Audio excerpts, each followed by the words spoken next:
ओम नमस्ते जी। आइए आज की चर्चा को प्रारंभ करते हैं।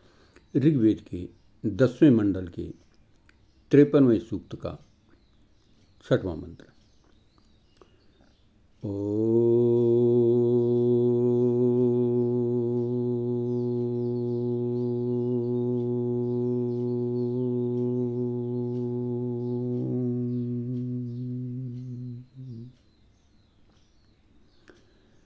तन्तुं तन्वन् रजसो भानुमविन्वहि ज्योतिष्मतः पथो रक्षा धिया कृतान् अनुद्वणं वयत् जोगुवामपो मनुर्भव जनाय दैव्यं जनम्।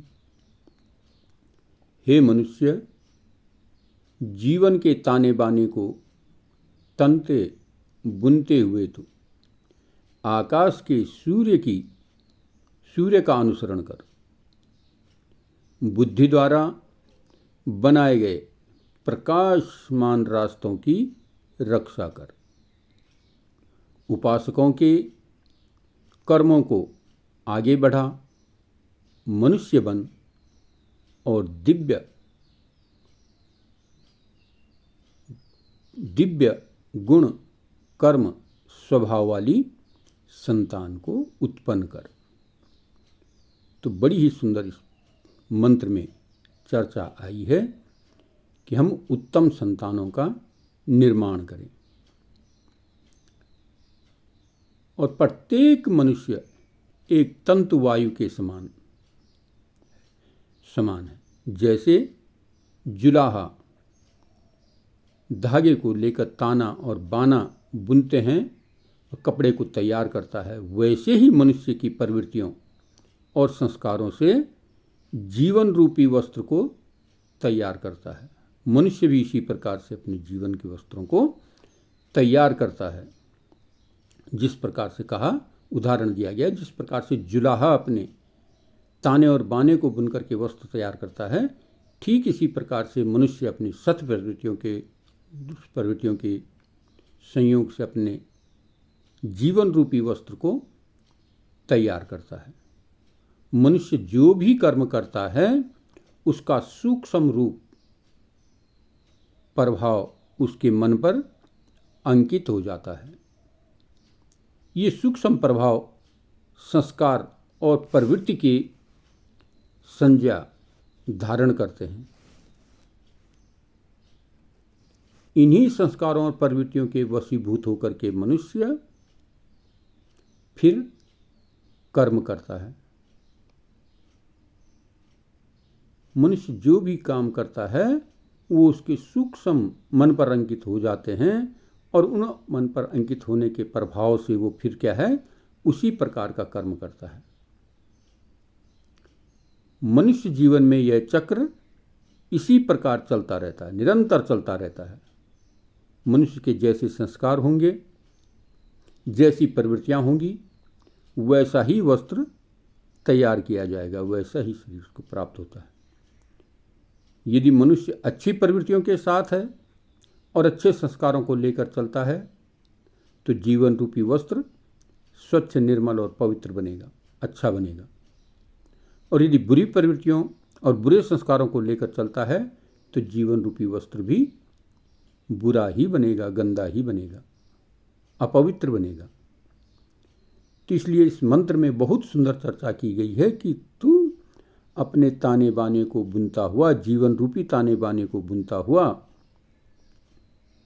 तनता और बुनता हुआ आकाश के सूर्य का अनुसरण कर। सूर्य प्रकाशमान है, सूर्य से हमें कई प्रेरणाएं मिलती हैं।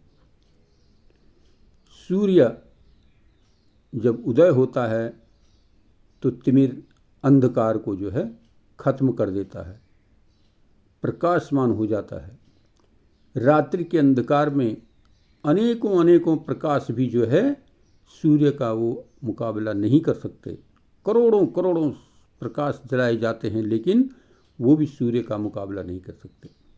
तो इसलिए सूर्य प्रकाशमान है। हम अपने जीवन को प्रकाशमान बनाने का प्रयत्न करें। सूर्य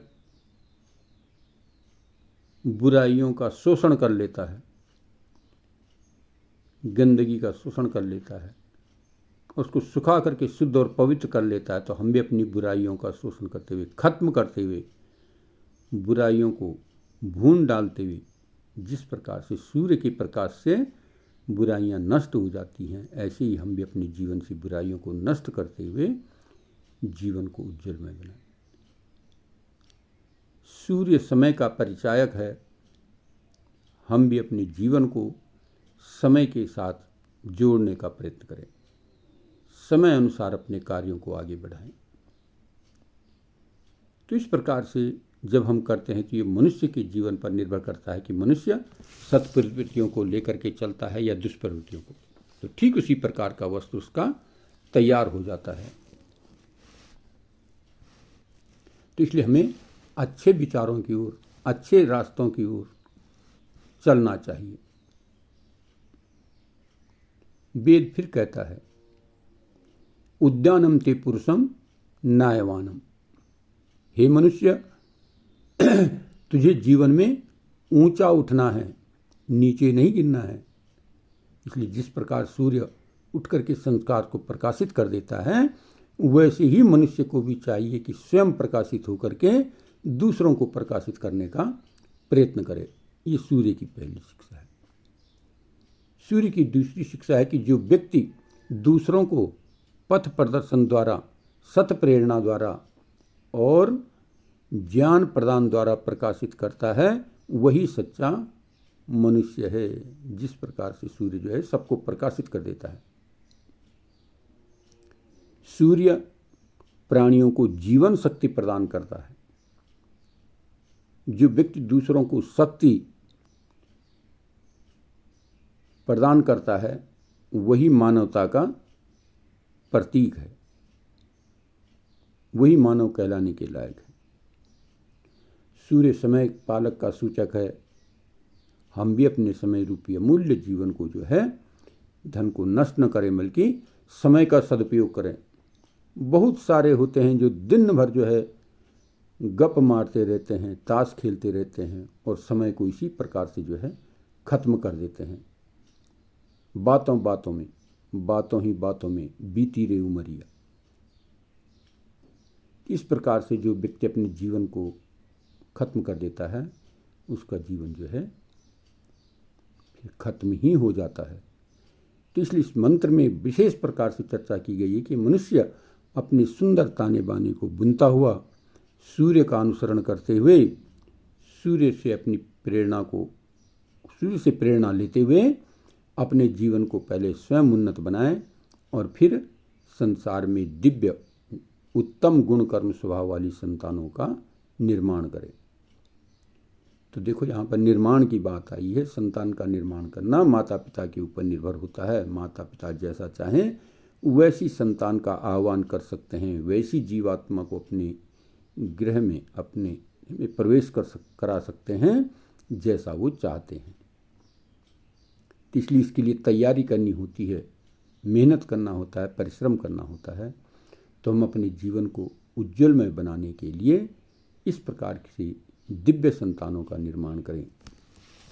जैसे मर्यादा पुरुषोत्तम राम ने लव और कुश को जन्म दिया, ऐसी हमारी दिव्य संतानें हों। ऋषि दयानंद जैसी दिव्य संतान हो, महात्मा गांधी जैसी दिव्य संतानें हों, अनेक प्रकार के महात्मा बुद्ध जैसी संतानें हों। ऐसी संतानों का निर्माण करना चाहिए, तो जीवन सफल और सार्थक हो जाता है। तो इस मंत्र से प्रेरित होकर के हम अपने जीवन को सुंदर बनाने के लिए इन बातों का स्मरण करते हुए, सूर्य का अनुसरण करते हुए, अपने ताने बाने को ठीक प्रकार से बुनते हुए, अपने कर्मों को सुधारते हुए हम आगे बढ़ेंगे तो हमारा जीवन उज्जवलमय होगा।